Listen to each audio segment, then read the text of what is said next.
Hi, this is Mac Thornberry. Welcome back for another edition of our video mailbox.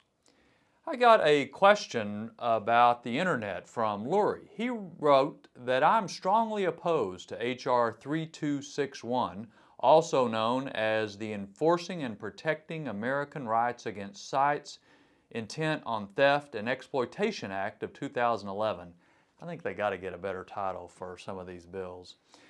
He writes, "This is an assault on our First and Fourth Amendments, and you must oppose any form of this legislation."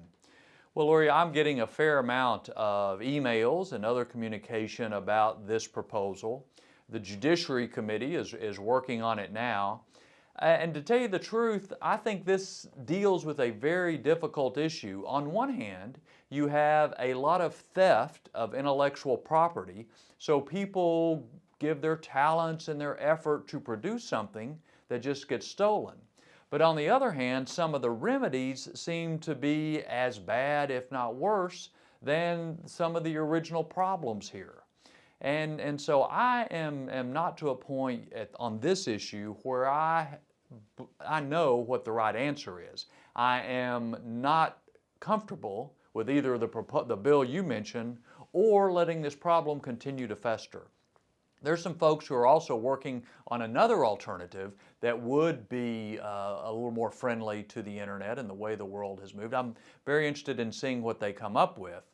But for now, this is a tough problem that I don't think Congress is ready to act upon with just this proposal. Then we have a letter from Harold in Throckmorton, who wrote that I'm concerned about the cuts being proposed to the new Farm Bill. There's a lot of pros and cons on different proposals, but my interest especially lies in the area of the Farm Service Agency and the service and expertise they provide to agricultural producers. Well, Harold, I share your sentiment. As a matter of fact, one of my brothers spent some time as a CED for the Farm Service Agency. And as I've watched over the years, it's clear that they've been asked to do more and more with ever more complicated farm programs and having fewer and fewer people to do it with. So we've got real challenges with regard to farm policy and agriculture. When the Super Committee failed, we missed an opportunity to go ahead and write a new farm bill, so that whole process is up in the air. And meanwhile, you've got some very hardworking folks in nearly all of our FSA offices that are having a tough time keeping up with Washington and then being the go-between between Washington and our ag producers. So I share your sentiments. You know, part of our challenge is there's fewer and fewer of us from rural areas, but we'll keep doing absolutely everything we can to support our rural economies. Finally, I also got a message from Lauren in Valley d'Or, who writes, "After hearing about the postponement of the pipeline from Canada, I'm very upset.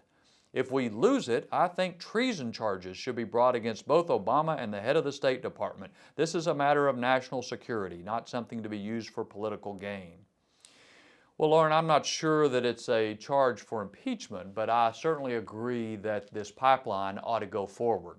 As a matter of fact, one of the contentious issues right now in Washington is to force the president to act upon it soon rather than put it off till after the next election.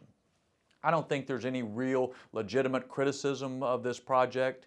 It's all private sector dollars. It will create thousands of jobs. It will help us to get more oil from Canada so we don't have to buy as much from the Middle East and other places. And the rest of the story is, if we don't buy this oil from Canada, they're perfectly willing and capable of selling it to China and others. So to not allow this pipeline, allow Canada to sell their oil to somebody else is just foolish in my opinion. So on this and other energy issues, we'll keep pushing for a little dose of common sense in Washington. Thanks again for taking the time to write.